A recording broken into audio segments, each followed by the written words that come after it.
हे students, good morning. आज आप लोग का जो लास्ट पैराग्राफ है वो चल रहा है और उस लास्ट पैराग्राफ के कुछ छोटे छोटे पार्ट्स हैं जो बच्चे हैं, तो चलिए उसको भी पढ़ करके आज से इसको फिनिश कर देते हैं। ठीक है, इसको ख़त्म कर देते हैं और इसके बाद से हमारा ये जो चैप्टर है वो फिनिश हो जाएगा। और इस चैप्टर के बाद फिर से हम हिस्ट्री का ही दूसरा चैप्टर है जो स्टार्ट करेंगे। अभी हिस्ट्री को ही मैं कवर करूँगी, हिस्ट्री अभी मैं पढ़ाऊँगी। तो आज आप लोग का चैप्टर फिनिश हो जाएगा। फिर इसका एक्सरसाइज जो है वो कल मैं आप लोग को भेज दूँगी, तो उसको आप लोग लिख लीजिएगा। ठीक है, तो चलिए आज स्टार्ट करते हैं।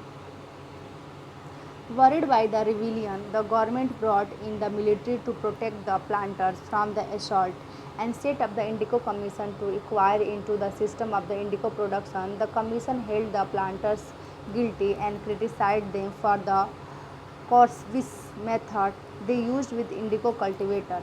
It declared that indigo production was not profitable for Riot. The commission asked the Riot to fulfill their excited contract but also told them that they could refuse to produce indigo in the future. देखिए अब क्या होता है, इस बगावत यानी कल जो बगावत हो रहा है, इस बगावत से, इसके पहले मैंने कल आप लोग को जो पढ़ाया था, इस बगावत से परेशान इस तरह से हम लोगों ने देखा कि जो गवर्नमेंट थी उन्होंने ये कह दिया कि इस बगावत से परेशान सरकार को बागान मालिकों की रक्षा के लिए सेना बुलानी पड़ी। नील उत्पादन व्यवस्था की जांच करने के लिए एक नील आयोग भी बना दिया गया। इस आयोग ने बागान मालिकों को दोषी पाया और जोर जबरदस्ती के लिए उनकी आलोचना की। आयोग ने कहा कि नील की खेती रैयतों के लिए फ़ायदे का सौदा नहीं है। आयोग ने रैयतों से कहा कि वे मौजूदा अनुबंधों को पूरा करें, लेकिन आगे से वे चाहें तो नील की खेती बंद कर सकते हैं। ठीक है, इसके बाद है आपका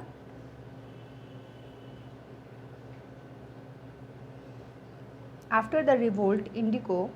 इस बगावत के बाद the indigo production collapsed in Bengal, but the planters now shifted their operation to Bihar with the discovery of the synthetic dyes in late 19th century. Their business was severely affected by it. They managed to expand the production when the Mahatma Gandhi returned to the South Africa. A peasant from the Bihar persuades him to visit Champaran and see the plight of the indigo cultivator. There Mahatma Gandhi visit in 1917 marked the beginning of the Champaran movement against the indigo planters. इस तरह से इस बगावत के बाद नील का जो उत्पादन था वो धाराशायी हो गया, ख़त्म हो गया। इसके बाद बागान मालिक अब बंगाल से उठ करके बिहार के तरफ ध्यान देने लगे। 19वीं सदी के आखिर में जो ये कृत्रिम रंग थे, इनका निर्माण भी होने लगा था। इससे उनका जो व्यवसाय था, जो नील की खेती जो कर रहे थे, उनकी जो व्यवसाय थी वो बुरी तरह से प्रभावित हो रही थी। क्यों? क्योंकि एक तरफ कृत्रिम तरीक़ों से रंग भी बनाए जाने लगे थे। फिर भी वे उनके उत्पादन फैलाने में सफल रहे हैं। जब महात्मा गांधी दक्षिण अफ्रीका से लौटे 1915 में, तो उस समय बिहार के ही एक किसान ने उन्हें चंपारण में आकर के जो नील की खेती कर रहे किसान थे, उनकी दुर्दशा देखने का न्योता दिया। तब 1917 में महात्मा गांधी का यह दौरा, जब वो बिहार की तरफ आए, तो इस दौरे को इतिहास में चंपारण आंदोलन के नाम से जाना जाता है और बागान मालिकों के खिलाफ चंपारण आंदोलन की शुरुआत भी यहीं से हुई। ठीक है,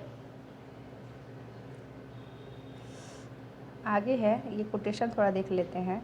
आई would rather beg than sow indigo. भीख मांग लूँगा परंतु नील नहीं उगाऊंगा। ठीक है, कौन बोलता है, देखिए। Harji Mulla in indigo cultivator of Champaran of Chandupur thana Hardi was interviewed by the member of the Indigo Commission on Tuesday 5 June 1816. This is what he said in answer to some of the questions.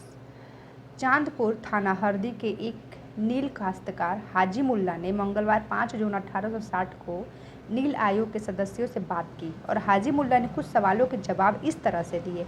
W.S. Shelton scar नील आयोग के जो अध्यक्ष थे, the president of the indigo commission, are you now willing to sow indigo and if not what fresh term would you be willing to do. यहाँ पे आयोग के अध्यक्ष पूछ रहे हैं कि क्या अब तुम नील की खेती के लिए तैयार हो, और अगर नहीं तो किस तरह की शर्तों पर तुम खेती करना चाहोगे। मतलब क्या चाहिए तुमको, बताओ, कितनी नील की खेती तुम कैसे करोगे। देन हेल्दी Mulla, I am not willing to show and I don't know that any fresh term would satisfied me. Haji Mulla ने कहा, मैं उगाने को तैयार नहीं हूँ, मुझे नहीं पता कि कोई भी नई शर्तें मुझे संतुष्ट कर सकती हैं। ठीक है, उसे डायरेक्ट मना कर दिया। देन मिस्टर शॉले ने कहा, would you not be willing to sow at ₹1 a bundle. क्या तुम ₹1 प्रति बंडल की कीमत पर भी खेती नहीं करना चाहोगे। Harji Mulla, no I would not rather than now sow indigo I will go to another country and I would rather beg now sow indigo. उसने कहा, नहीं, मैं नहीं करूँगा, नील उगाने की बजाय मैं कहीं और चला जाऊँगा, भीख मांग लूँगा, लेकिन तुम्हारी नील की खेती में नहीं करूँगा। इस तरह से बगावत हो रही थी भारतवर्ष में चंपारण की। ठीक है, तो इसको तो हम लोगों ने पढ़ लिया।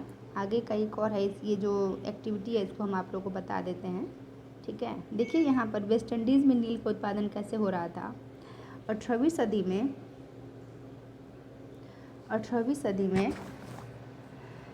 सदी की शुरुआत में एक फ्रांसीसी मशीनरी जो पेबिस्तन लबात के कैबरियानी द्वीप, जगह का नाम है, कैबरियानी द्वीपों का दौरा करने इस इलाके के बारे में विस्तार करने आया और उसने विस्तार से लिखा कि यह तस्वीर लबात की एक पुस्तक से ली गई है। इस तस्वीर से यहाँ के फ्रांसीसी बागानों में नील उत्पादन के सारे चरणों को दर्शाया गया है।